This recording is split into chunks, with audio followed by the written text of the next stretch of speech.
Masuk dulu nih gue nih. Bener nih? Iya bang. Puluhan warga melaporkan investasi bodong ke Mapolda Metro Jaya. Bukan hanya warga biasa, di antara mereka ada beberapa artis yang turut menjadi korban penipuan investasi tersebut. Investasi yang diikuti puluhan warga ini adalah investasi dalam bentuk multi-level marketing atau MLM yang menjual tisu. Investasi ini mengiming-imingi keuntungan yang besar bahkan dapat mencapai miliaran rupiah. Namun sayang, keuntungan yang dijanjikan perusahaan ini tidak pernah terrealisasi. Investasi ini dioperasikan oleh seorang pria berketurunan India berinisial KT. Artis yang tertipu diantaranya Nana Khairina. Pesinetron ini bahkan dipekerjakan sebagai public relation di perusahaan bodong tersebut agar memiliki nilai jual yang tinggi.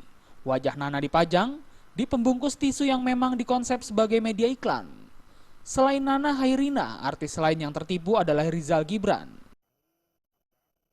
Sudah mengadakan meeting ya, koordinasi dengan Bapak Ahok.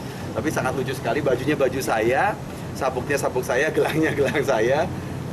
Ini alat-alat yang digunakan, ya, informasi seperti ini saya dapatkan dari orang kantor. Nah, penipuan di sini kalau dari saya dan tim Nana itu cukup lumayan. Nilainya bisa mencakup sampai miliaran rupiah. Dan di sini korbannya kalau bisa dibilang hampir seluruh Indonesia ya.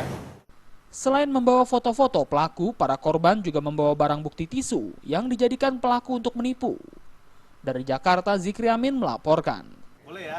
Oke. Ya teman-teman wartawan. Yo silakan masuk pak.